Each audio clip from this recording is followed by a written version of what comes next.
Et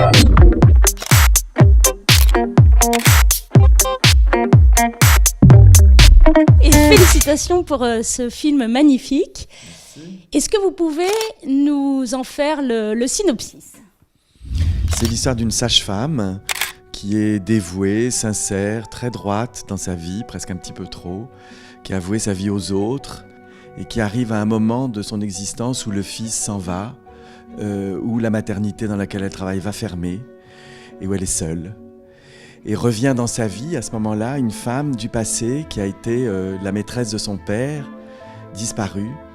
Et cette femme fantasque et drôle, qui est jouée par Catherine Deneuve, va totalement révéler à elle-même ce personnage qui s'est autorisé tout, sauf finalement l'amour d'un homme. C'est vraiment La cigale et la fourmi, c'est la cigale, Catherine Deneuve, qui a vécu vraiment totalement librement et de façon totalement inconsciente, belle, adulée par les hommes, passant d'un homme à l'autre, couverte de bijoux, de fourrure, d'argent, et puis qui se retrouve moins jeune et sans le sou, avec un problème de santé et dans une impasse. Alors c'est vrai qu'il y a vraiment ces deux côtés-là, cigale, fourmi, et vous, dans votre nature profonde, vous penchez vers lequel de ces deux insectes ?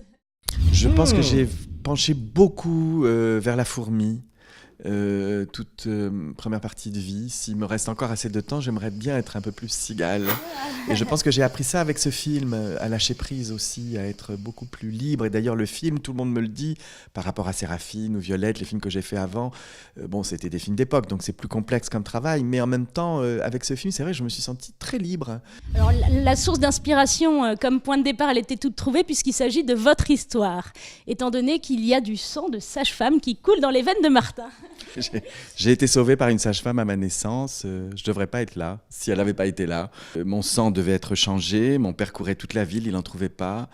On a pensé que je ne survivrais pas, ou en tout cas que si je survivais, j'allais être dans un petit fauteuil roulant ou en très mauvais état.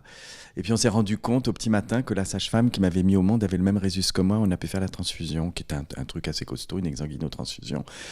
Donc voilà, je suis passé par un truc difficile, mais je suis là et c'est grâce à elle. Et c'est vrai que cette dureté, on la ressent parce qu'en fait, c'est très réaliste. Enfin, il y a une part très réaliste dans le film, et notamment le fait qu'il s'agisse de vraies naissances. Alors ça, c'est fou, parce que d'habitude, on voit toujours au cinéma des gros poupons qui ont 3, 4, voire 6 mois. Et là, ce sont des vrais accouchements. Oui, ça, je voulais vraiment ça dans le film. Dès le début, le film ouvre sur un vrai accouchement qui est fait par Catherine Fro. Elle a suivi une formation. On est allé tourner tout ça en Belgique parce qu'on ne peut pas le faire en France. Justement, on ne peut tourner qu'avec des bébés de plus de 3 mois. Mais j'ai rencontré des femmes formidables. On a eu tout un cheminement ensemble et on est arrivé à ça. Et j'ai pu filmer plusieurs accouchements qui sont magnifiques d'ailleurs, dont le premier qui est sans péridurale. Enfin, vraiment une chose très, très forte, hein, très belle. Et Catherine a assumé.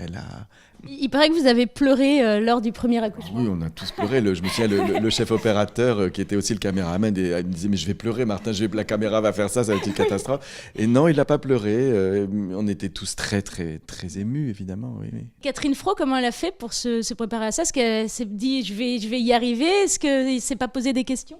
Je pense qu'elle a eu très peur, mais ça faisait partie quand même du jeu. Dès le début, je lui ai dit, Catherine, alors elle disait, mais je suis une comédienne, j'ai pas besoin de faire ça. Je lui ai dit, mais la frontière entre la vérité et la fiction, quand on est acteur, elle est très, très fine, c'est quelque chose de poreux. Et là, elle a accepté, elle a joué le jeu à fond, elle est entrée là-dedans.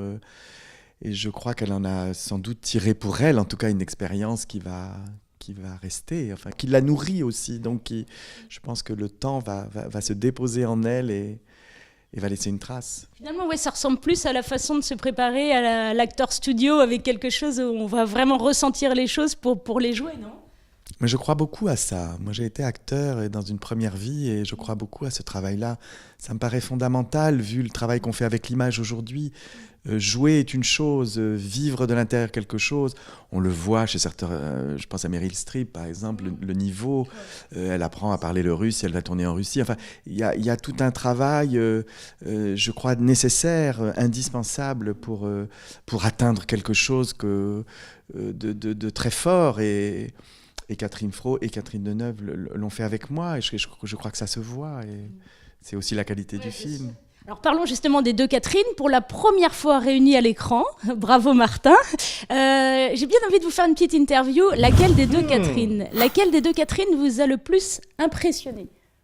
Oh, c'est Catherine Deneuve. Catherine Deneuve est impressionnante par elle-même parce que c'est Catherine Deneuve. Donc à un moment, on se dit, est-ce que c'est bien vrai? Est-ce que je suis... Au début, vous avez dû avoir un petit peu peur, non? Est-ce qu'elle va accepter le rôle? Parce que vous avez écrit les rôles pour elle, justement. J'ai écrit pour les deux Catherine et pour Olivier Gourmet. Oui.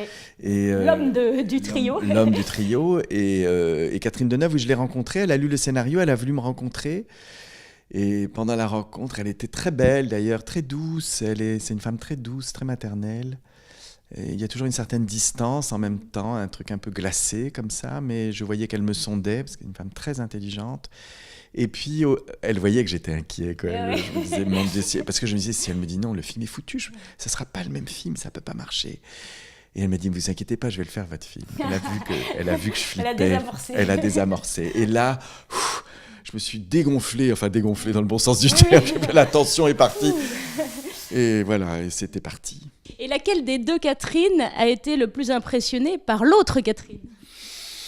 Je crois que Catherine Fro, au début, oui, c'est quand même Catherine Deneuve, c'est Peau d'âne, c'est Belle de jour, et c'est une telle filmographie qu'évidemment, c'est impressionnant.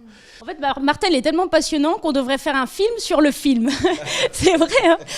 En tout cas, vous avez accouché d'un très beau film. On vous souhaite plein de César, plus que de césarienne. Merci Martin. Merci à vous.